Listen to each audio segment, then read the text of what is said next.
want to invite Lina PEČIULIENę and me to present presentation about well-being of the teachers. Lina, floor is yours. Good luck for you. Hello, everyone. I hope you can hear me well, and then I can continue. I'm starting research, and probably my presentation won't be as full of results what can be implemented directly into practice, but I think it's something what can be done in the future, because I'm a leader myself and a former teacher, and the topic we have chosen is very interesting for me.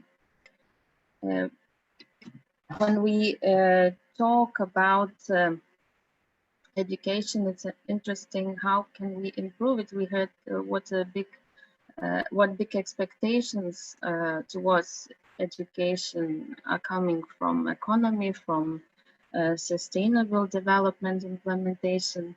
So the aim of this research was to reveal the theoretical possibilities of Adlerian theory application for ensuring the well-being of teachers.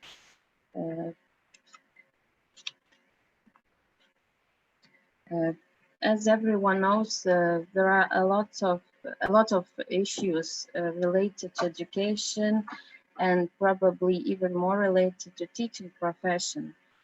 Even today, we already heard that what Richard has mentioned about how education should be shaped, and as teachers are those who create this additional value. The pressure on them is really high today, and nearly every country in the world try to reshape the way they prepare teachers, the way they regulate the profession. New demands are implemented, and years ago researchers noticed that teachers already were more likely to burn out more than other professionals. When it comes to nowadays, it even gets worse, because we prepare teachers, they tend to leave the profession very soon after entering the school.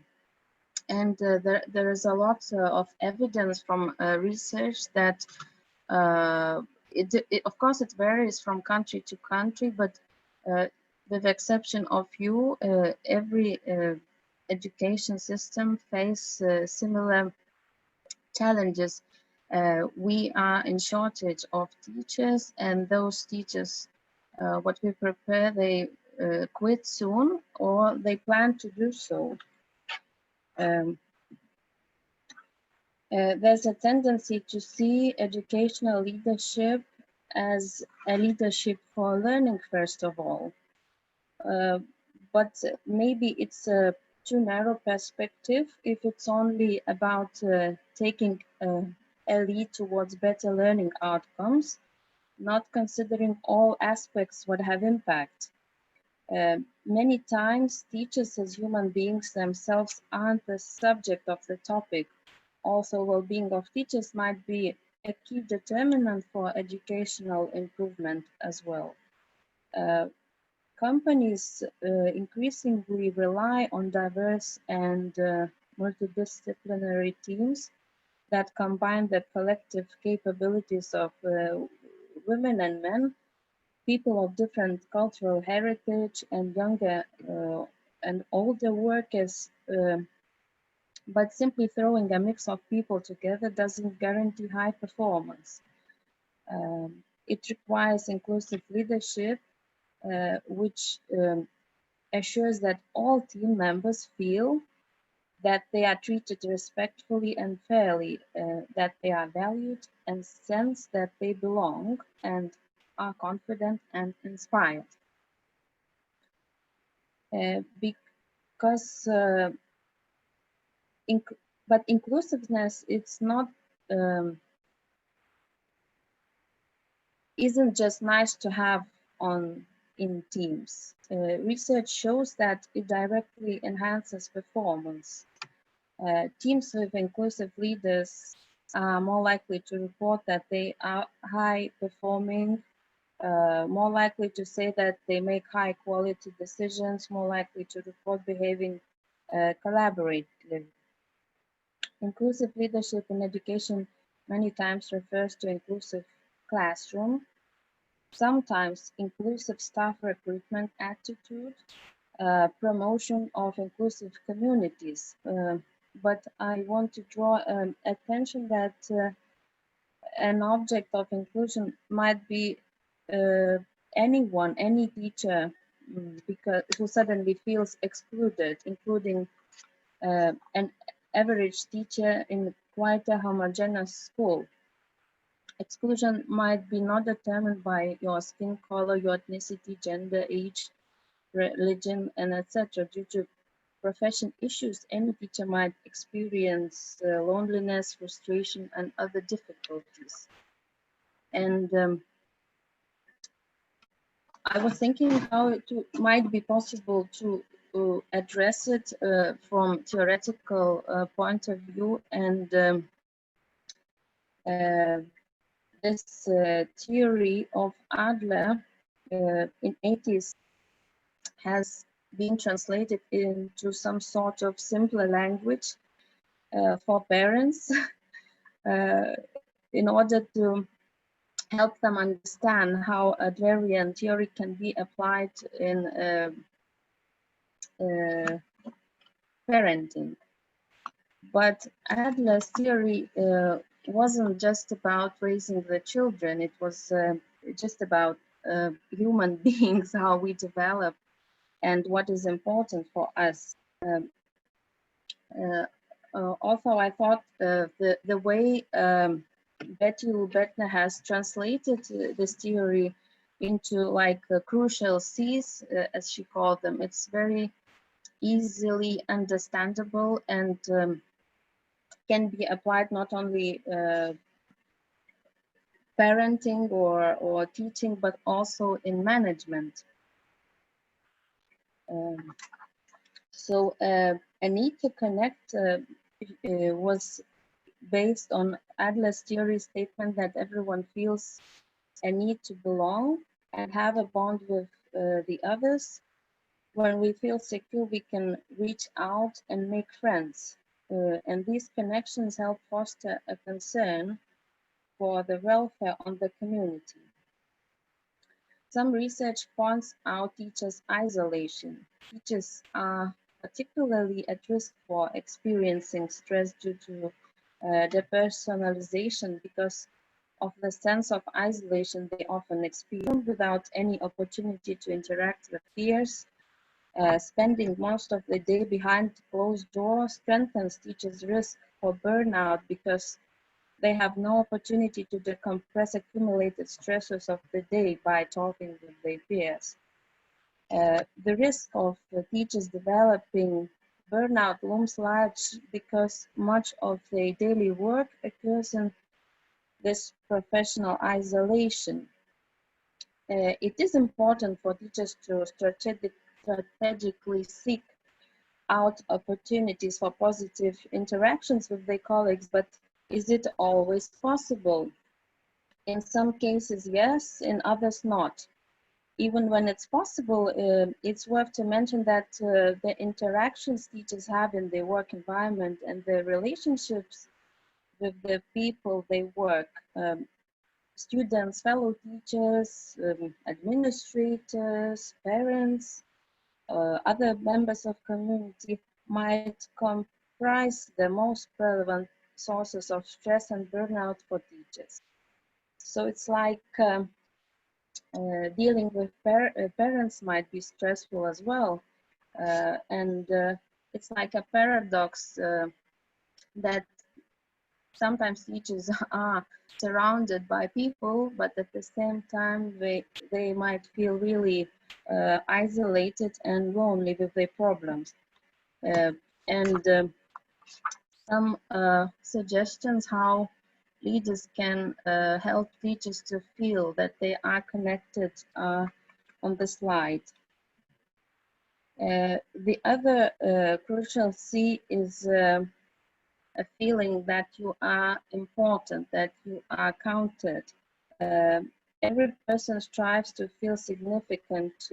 This striving also begins in childhood, where a child wants to know that he or she matters in a unique way, that his or her existence makes a difference.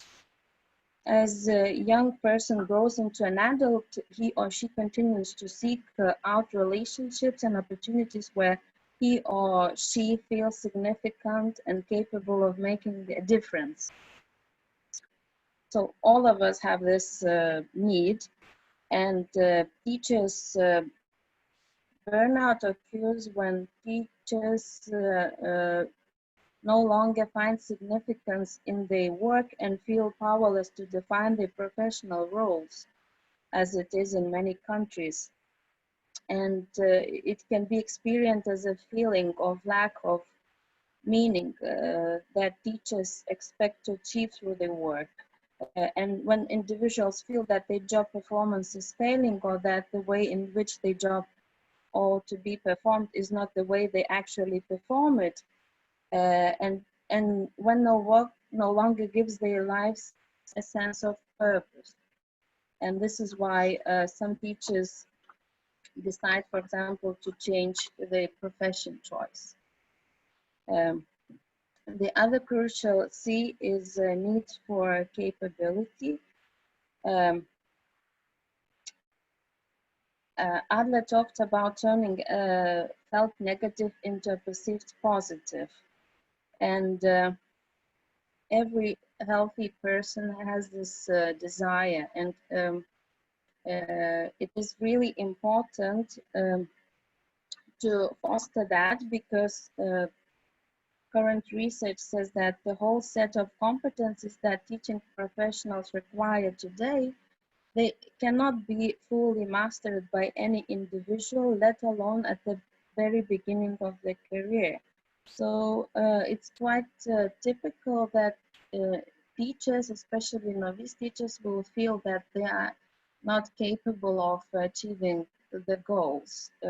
And it's really important to have a right leadership which helps to solve this mismatch.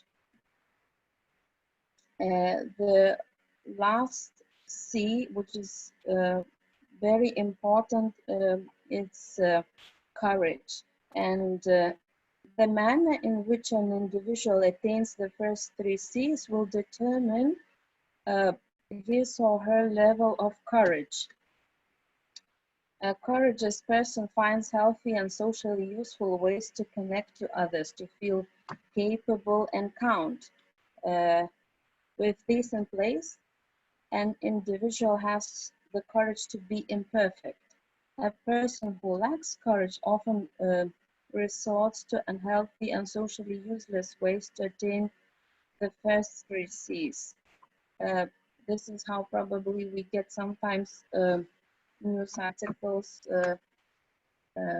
discovering that teachers behaved in a strange, sometimes even not ethical way. So how can we encourage teacher? What I managed to draw from the literature is that the first three crucial C's have to be met first of all.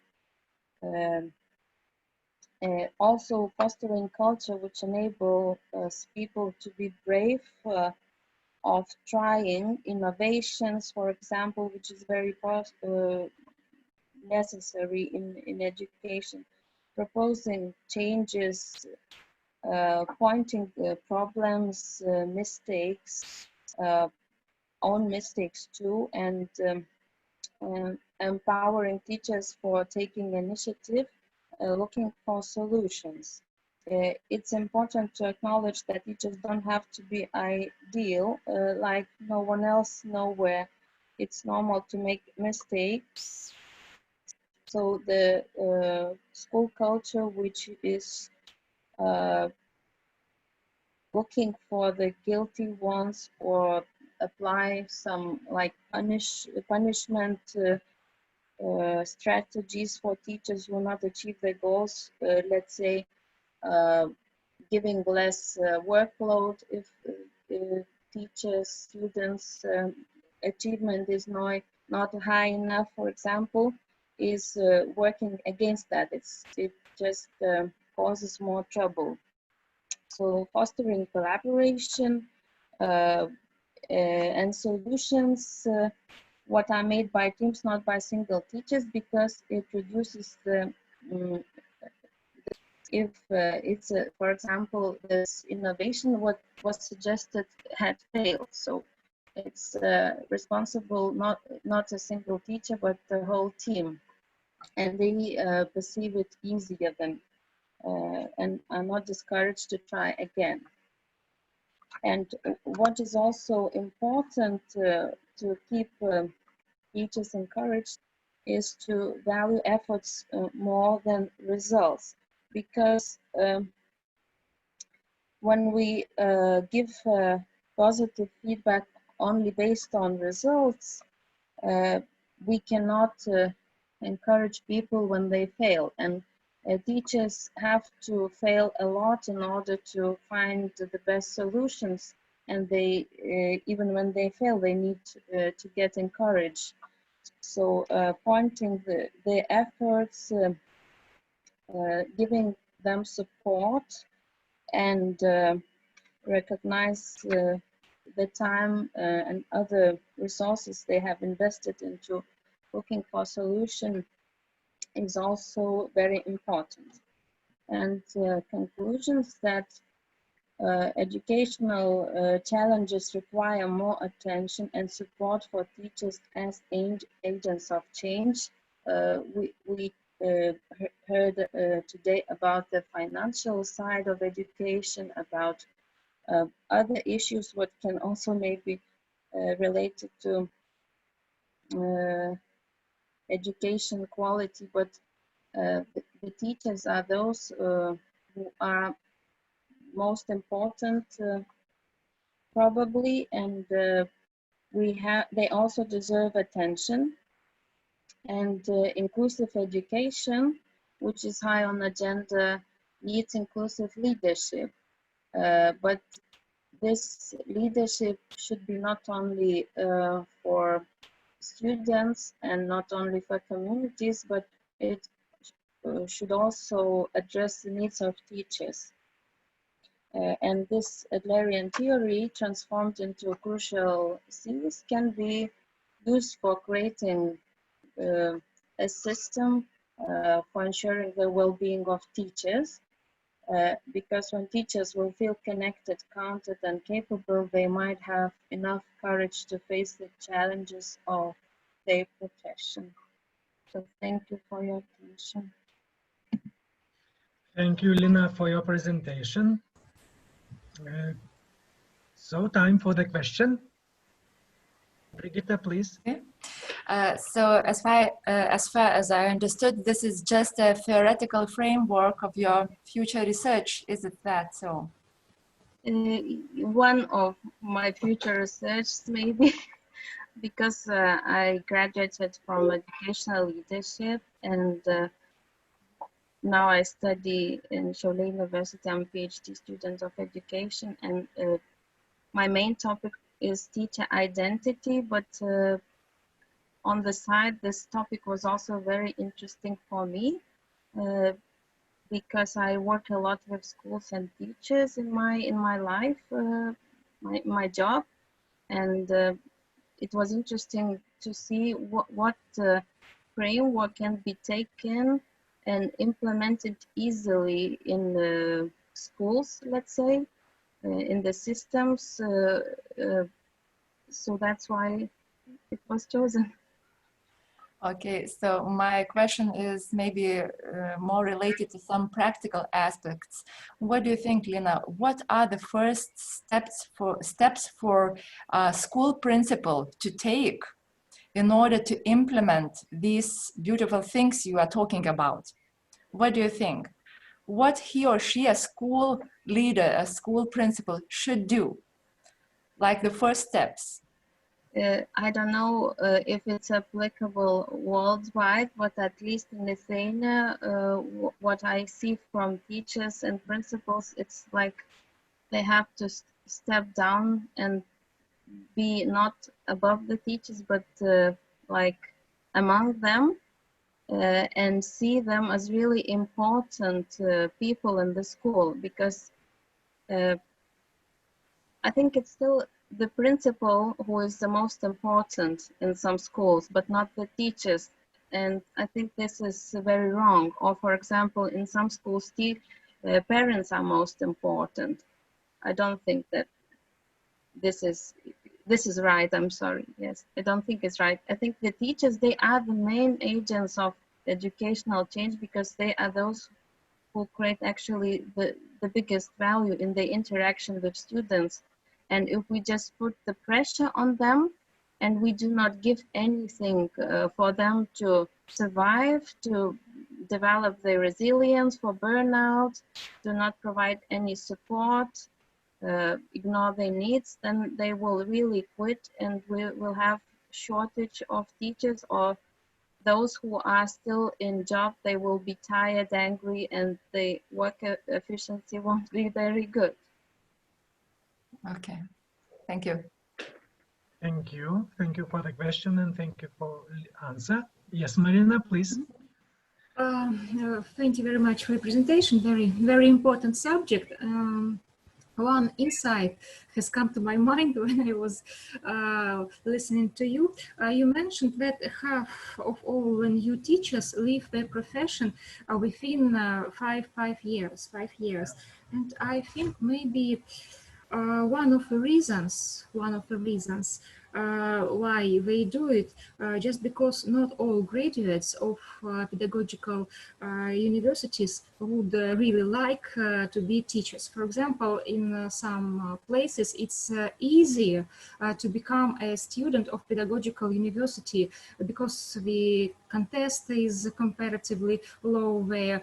People just have to apply there because they're not able to become students of the other universities. And maybe in this case, if these teachers who understand that they are not on their place, that they don't follow their vocation, maybe it's not so bad if they leave their profession during first year, if they understand that they don't like to be teachers. Thank you, Marina, for the question. Actually, it varies from country to country. In some countries, they select quite motivated candidates.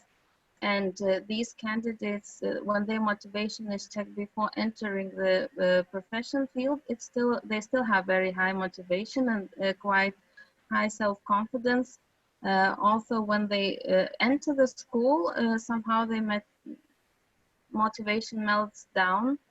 And of course, it's numerous reasons why it can be also lack of mentorship, lack of this induction period, for example, where they can still get a lot of support, and other reasons. But it's not always the case that those people who enter the field are with low motivation, which is unfortunately sometimes true as well.